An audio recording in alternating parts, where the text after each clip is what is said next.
Hello and welcome to my YouTube channel. This is Julie and I'm very happy that you could join me here today. I'm going to be making 3 Christmas cards that are basically easel folds. These first 2 cards are easel folds, but the third card is a variation on an easel fold.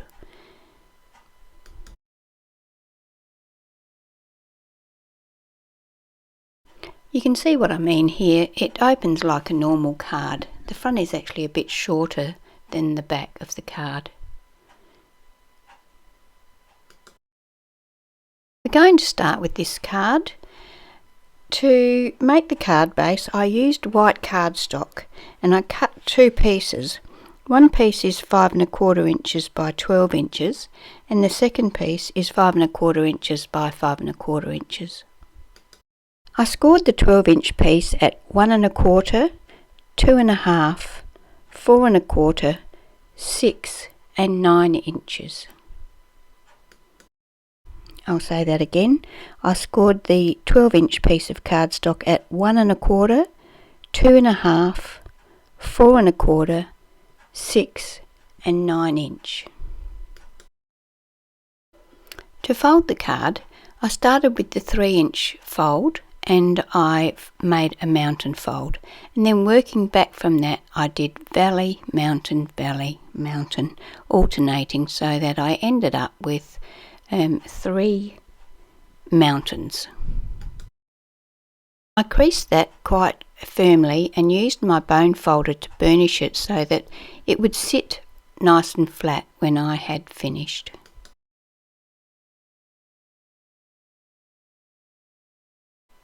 You can see here what the card looks like once all the folds have been creased and burnished. The 5 1/4 inch piece of cardstock is going to be attached to the front of the card here in the front of the largest mountain fold. And this will give us our 5 1/4 inch square card.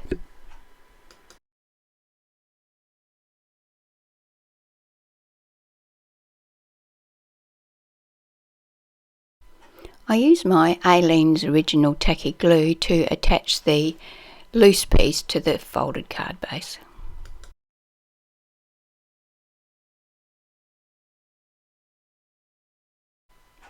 So this creates my easel card.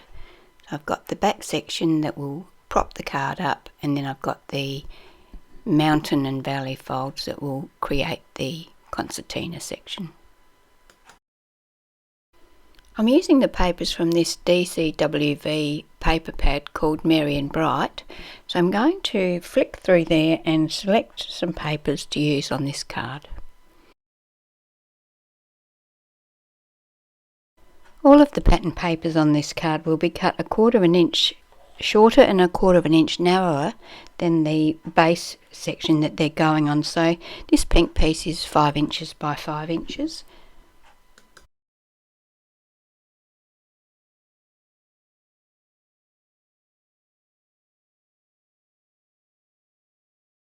I go ahead and trim all of my pattern papers to fit onto my card. So the pattern paper for this card, I have one 5-inch square piece, 2 pieces that are 1 1/2 inch by 5 inches, and 2 pieces that are 1 inch by 5 inches. I ink the edges of all of the papers with a Kaisercraft black ink pad.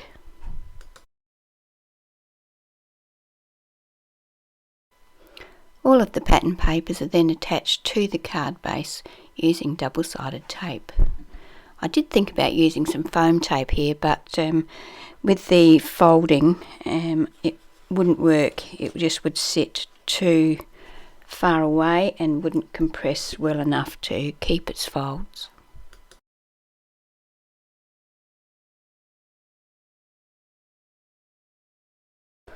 I recently bought some gold card from Riot Art Shop, and I decided I wanted to use that to decorate this card, and I've used some dies to do that with. So I've used this Christmas tree is a no-name brand.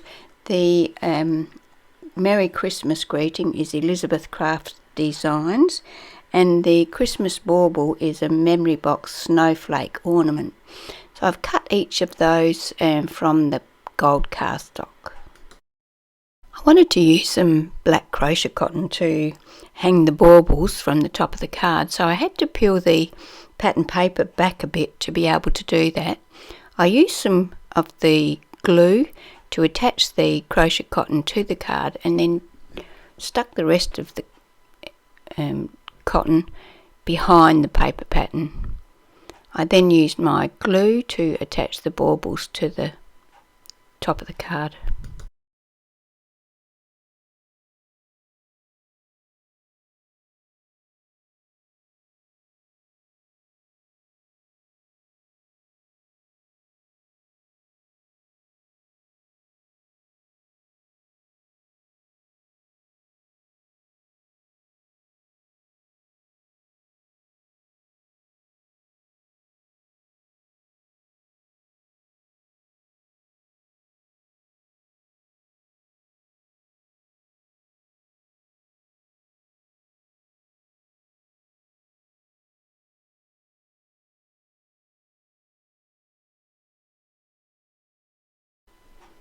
Next I used the same Aleene's tacky glue to attach the Christmas trees on the next layer of the folded card. So these are actually attached to that black section. I used the fold of the next layer to make sure that my Christmas trees are attached nice and straight. The final step for this card is to attach the greeting to the front section of the card. It sits quite nicely. I'm quite happy with the way it sits.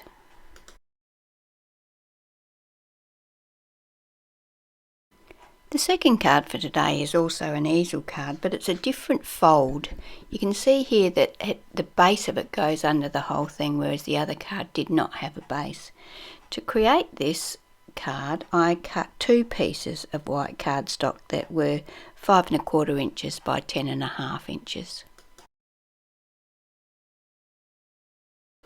The first piece of cardstock I scored at 5 1/4 and then 2 5/8. I then made a mountain fold on the 5 1/4 inch score line and a valley fold on the other.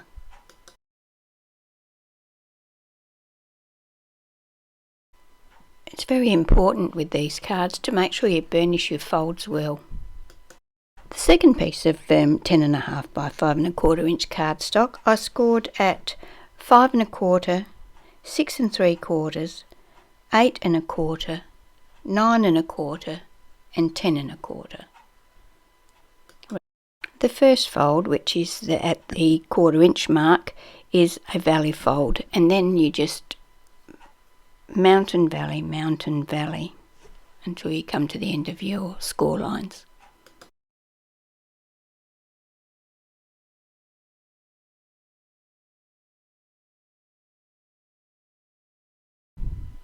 My next job was to choose some papers for my card. I have chosen several papers and I'm going to cut two pieces 5 inches square, one piece 2 1/4 by 5 inches, two pieces 1 1/4 inches by 5 inches and two pieces 3/4 of an inch by 5 inch.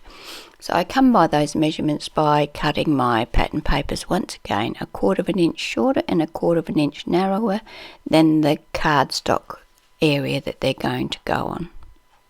This gives me a nice white border around my pattern paper. I actually decided to distress the pattern paper for this card.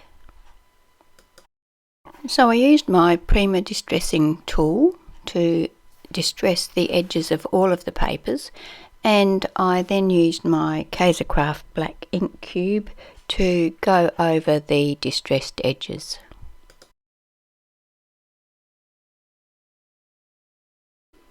Now that all my pattern papers are ready, I use double-sided tape to attach them to the card base.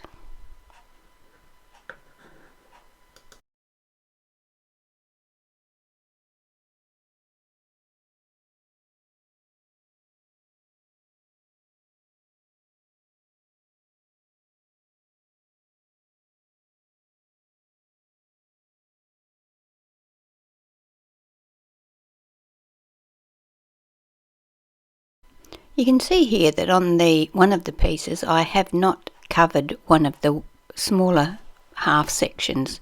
I'm going to now use that piece to attach the top to the bottom. I'm going to use glue because it gives me a bit of a chance to wriggle the cardstock around and make sure I've got it aligned nicely, and I'm going to use that section to attach the top part. You can see here how I line that up.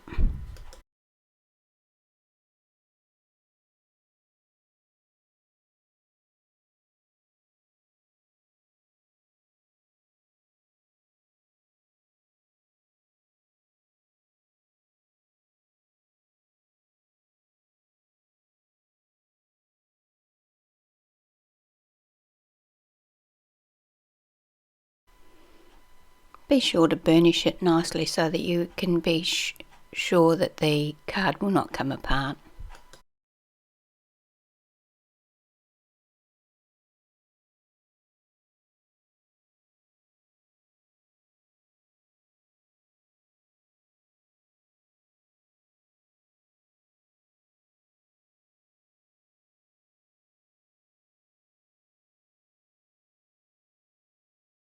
To decorate the card, I used a tag that was in one of the cut-apart sheets.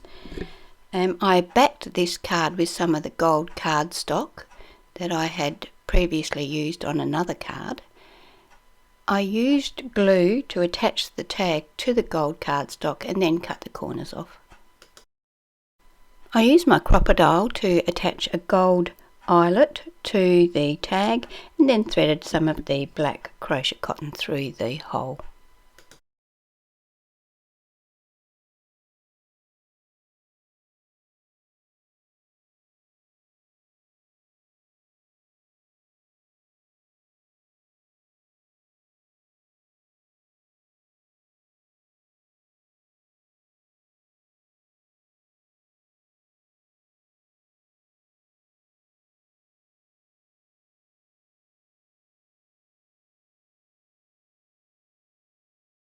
I created the little bar that holds the card in place by cutting a piece of white cardstock 3/4 of an inch wide by 5 inches, or actually 5 1/4 inches, and I cut a piece of pattern paper 1/2 an inch by 5 inches and attached one on top of the other once I distressed the edges of the pattern paper and inked around the edge of the white card, and then I used foam tape to attach that to the card in the position that I wanted to hold my card up.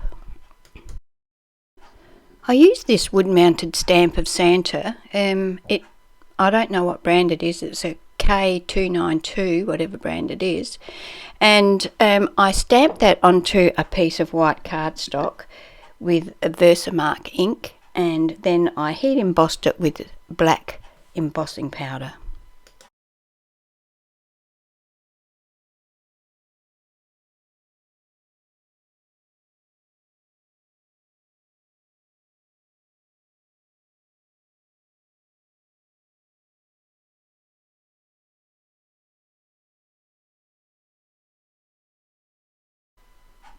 I used my small scissors to fussy cut the Santa.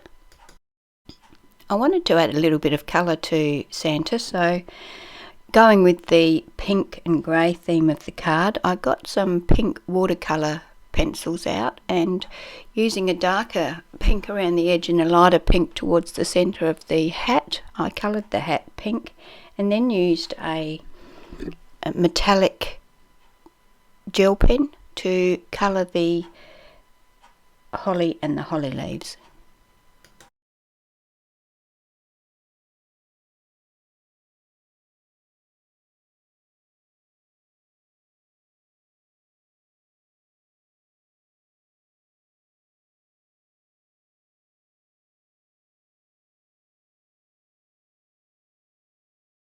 To create the embellishments for the third step on the card, I've used my Kaisercraft clear stamps from the Sparkle collection.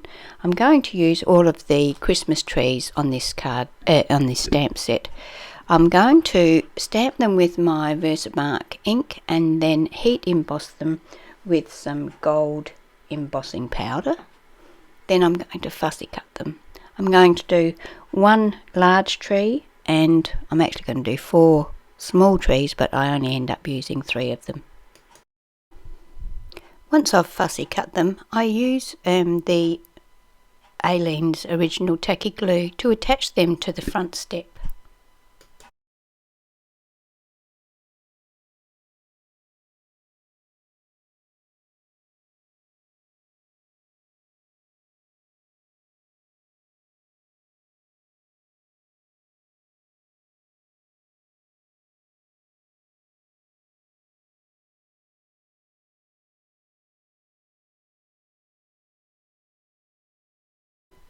Next step is to attach the other embellishments to the card.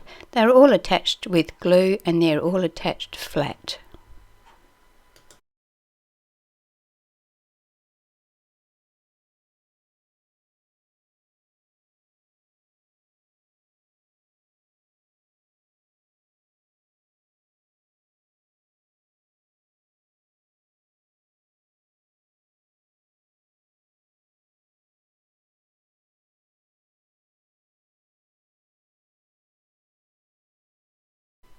I created the greeting using the Elizabeth Craft Designs 745 Merry Christmas die, and I cut it in black cardstock and attached it to the card using glue.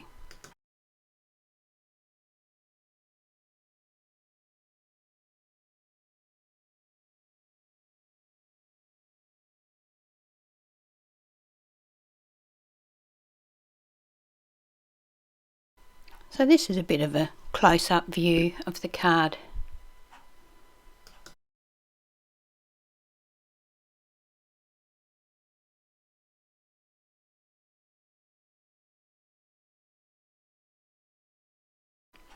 Now we move on to the last card in this video. This is sort of an easel card, but not really. It opens sideways like a conventional card. You can see here it's a, I don't know, double Z or M or something like that fold.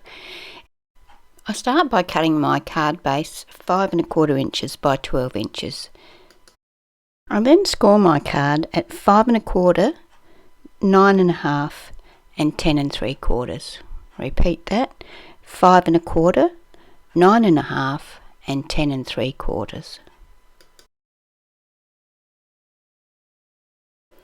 I create a valley fold at the 5 1/4, a mountain fold at the 9 1/2 and a valley fold at the 10 3/4. Burnish it well with your bone folder to make sure that your card stays in position.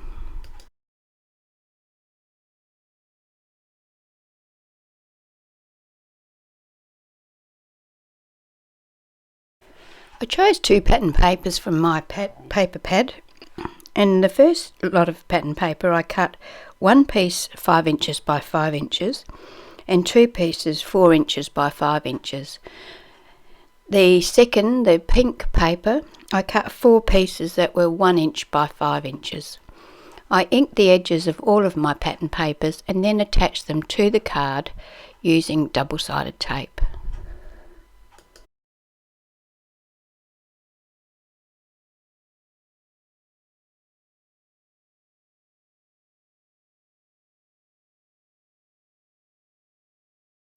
To make the greeting for the card, I cut a piece of black cardstock that's 3 1/4 inches by 2 1/2 inches, and I also cut a piece of the pink pattern paper 3 1/8 by 2 3/8, so there was a very fine black border around the pink.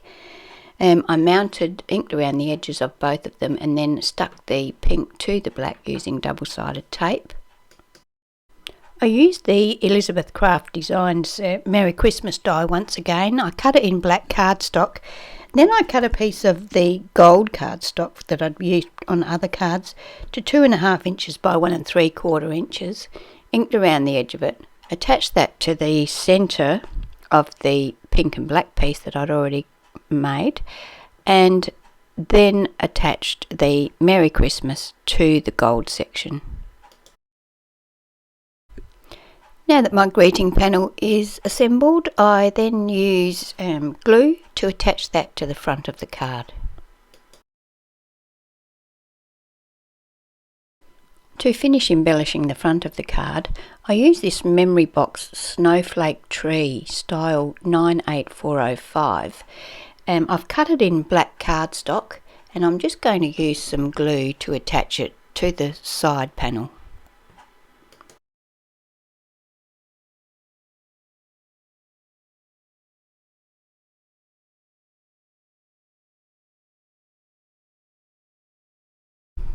I'm going to create a verse for the inside of the card. I'm going to use a Kaisercraft clear stamp set called Merry Christmas that is quite a few years old. I'm going to stamp with my Versamark ink and then heat emboss with gold embossing powder. Once I've finished doing that, I use my scissors and fussy cut the greeting out, and then I'm going to ink the edges with this gold just to get rid of the white around the edges, and then I'm going to just attach it to the inside of the card with some glue. It will be sitting flat against the card.